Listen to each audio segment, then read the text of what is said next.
All right, now pull up a chair. I'm going to show you some numerology that's just going to blow your fucking mind. Sure. Okay? Sure. Terrell Williams scored 12 points in week 9, right? Oh, okay. Now check this out. I went to his Wikipedia page. It turns out that he was born February 12th, 1992. Now that would make him 24 years old. Now what's half of 24? Half All right, go ahead. Figure it out. 12. There you go. 12 is half of 24. Yeah, now, it doesn't stop there because I went to Pedro's bench and I checked out what Steve Smith did in week 10. And guess how many points he scored? 12. 12 again. Oh, but wait, there's more. In week 9, Pedro lost 73-49. What's that margin? 24. 24. Right. And what's half of 24? Hold on, let me get my paper. You just told. All right, go ahead. Figure it out again. 12. There you go. 12 again. Now in week 10, he lost 103-91. 12 again. Fucking get. I can't believe it. It gets deeper. It gets deeper. my Check this out. Now, Terrell Williams' college team was Western Oregon University. Guess how many varsity teams they have, bro? 12. Guess how many? 12. 12. Yes, 12 again. Can you believe that? Can you fucking believe that? Right. Now, what does that tell you? I don't fucking know. I have no clue what the hell you're talking about. Are you still 3-6? Huh? Am I still 3 and Or 7? Hold up. I don't know my record. I'd have to Yeah. I'd have to check it out here. You got to give me a Well, let me know. I'm going to watch them. Oh, okay. Yeah. All right, thanks. I think you're still 3-7. Whatever. Okay. This is your week 10 recap. Now, what I don't do is I don't kick off the show with, with bits of information that would probably help you guys out. And I'm only doing it out of the kindness of my heart and the bleak opportunity that I have to make the playoffs. So it probably doesn't fucking matter anyway. Now, with that being said, 12 p.m., 12 again. 12 p.m., November 23rd. It is the trading deadline, so make sure you get your trades in before that time, kiddies. Obviously, for Pedro, this means another time because this is Eastern Standard Time.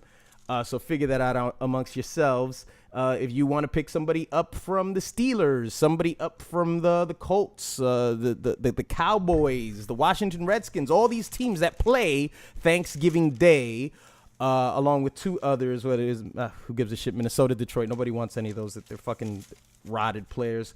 If you would like to make any moves for any of those players, make sure that you make your trade offers before that time. So what I'm going to do is I'm going to give you the rankings here. And, let's start with the point totals. The point leader at this point of the season is Eric with 1,036 points. After him is Ed with 1,015 points. Then O, 964 points. Dro with 952. And Paul with 924. Now, as we're all aware, at this point, Ed and Eric have clinched their divisions. Ed with a record of 8-2, and Eric with a record of 7-3. The bubble teams this season, which consist of Paul, Andy, and Dro, and still Hensel, even though he lost this week, it still includes him as well. These are teams that have very complex situations, very just so many options as to what the fuck can happen that I don't even want to dive into that. The more intriguing possibility is that next week we could have the decided winner of the number 1 division, because if Eric loses this week, he will drop to a record of 7-4, and if Ed wins, he goes up to a record of 9-2. So that would mean that an Ed victory next week would ensure that Ed takes that division. Now it's this other division, this Caparel division, is too open-ended. Now, one of the main reasons why it's open-ended is because you still got Bundy, just still in the game, okay? Don't cry for me, Argentina, because I'm not out of it yet. I did lose this week, thanks to Terrell Williams and his fucking 51-yard fucking touchdown catch, which wasn't necessarily the reason why. I mean, obviously you lose because everybody scores, but the timeline in which I was watching this when we were at the bar, I was ahead by maybe 20 something points most of the afternoon, and then that fucking Terrell Williams, that was like the first blow, and then after that Ezekiel Elliott just fucking went bananas. He's a fucking asshole. So that division is way too open-ended, so I won't even delve into the complexities of what's about to go down there. I will say that the most intriguing matchups moving forward are 4 matchups. One matchup, obviously, this week, Dro up against Paul. Paul is the only one out of the 3 participants, out of Dro, out of Andy, and him. He is the only one that faces both of these other teams. He faces Andy the very next week. So that's why for week 12, the intriguing matchups are Paul versus Andy. As I said, Eric versus Ed. And Jay versus Bundy. It's possible. It's very important. If Jay and I both get victories this week, we become a bit more of the conversation.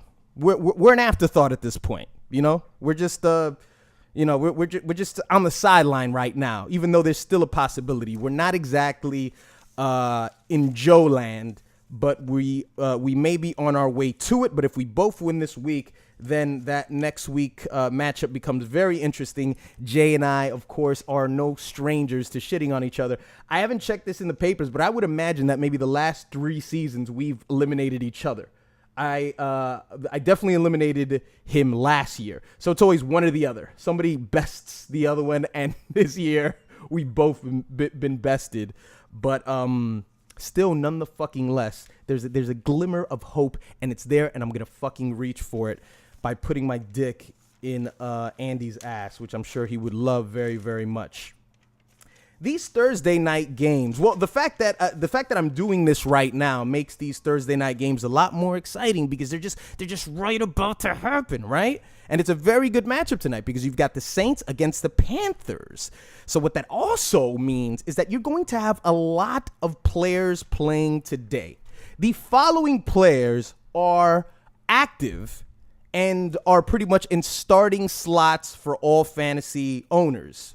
Cam Newton and Kelvin Benjamin for Bundy. Andy's got Brandon Cook. Hensel's got Willie Snead. Joe has Jonathan Stewart and a kicker because, kickers aren't really fucking people. I don't need to write his name down. Jay's got Tim Hightower. Dro's got Greg Olsen. Now, you also noticed that I didn't mention Drew Brees. Now, that's because Ed has chosen to sit Drew Brees for tonight's game.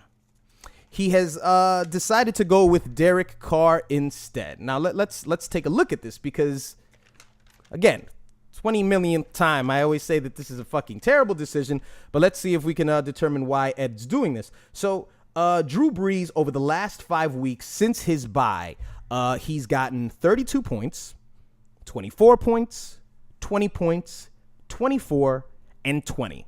He's gotten 14 touchdowns since his bye 5 weeks ago.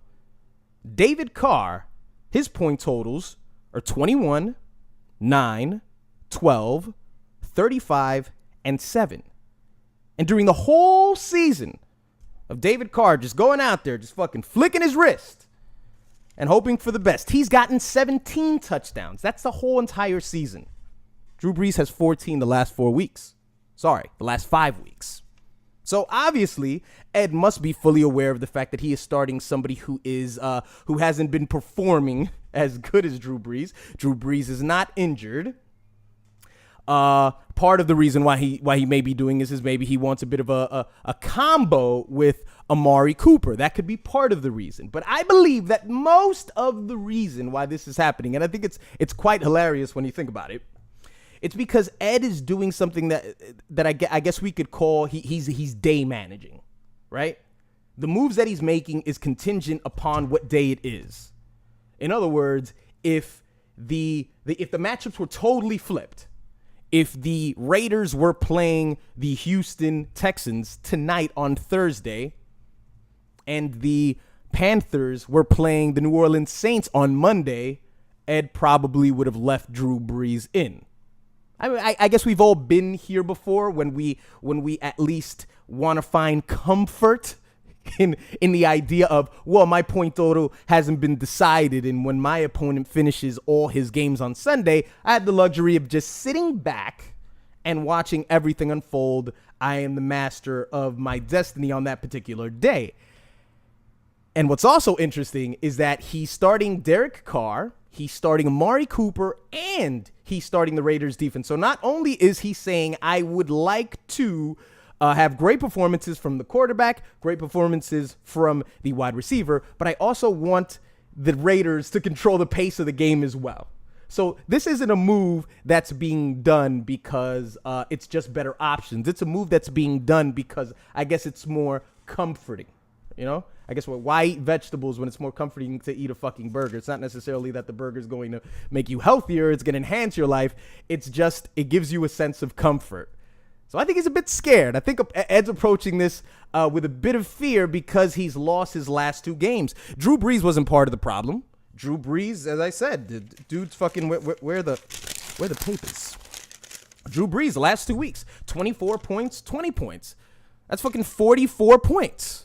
You know, so Drew Brees isn't the problem. It's sort of I've lost 2 weeks.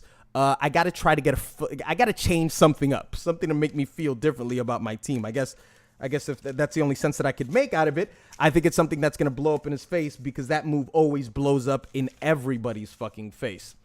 So let's take a last look at these week 10 results. I lost to Pedro by a final score of 102-91. In Cyril Marbles, Tanaka defeats Joe 54-99. Joe is once again the winner of the Tito Award. Orlando defeats Ed 113-92. Ed, I told you would lose. Hensel comes up short up against Paul 80-78. Eric defeats Jason by a final score of 104-109. That was a very close game, and Jay's team actually performed well, but what are we going to tell you, Jay? It's just not your fucking season, all right? Get over it. We got the exact same record, and somehow it's still my season. Just don't even fucking question me on it. Moving forward to week 11, where we've got this great matchup versus Dro and Paul. That's going to be a really huge determining factor as far as who wins that division or takes charge of the division. I guess I would have to say that Paul has the advantage because if he can beat Andy and he has the opportunity to go up against Andy and Dro, then he controls everything a lot more than Dro and Andy do. So we got Dro going up against Paul. We've got me going up against Andy. Jay goes up against Joel. Ed on Hensel. And Eric going against Orlando. So this was your Week 10 recap. And there's nothing more to say here on this Thursday night edition other than the number 12 means something. Go fuck yourself, Dro. May your quarterbacks get hurt before they leave the locker room. May your running backs pull their hamstrings. And may your wide receivers get arrested for marijuana possession. Go fuck yourselves.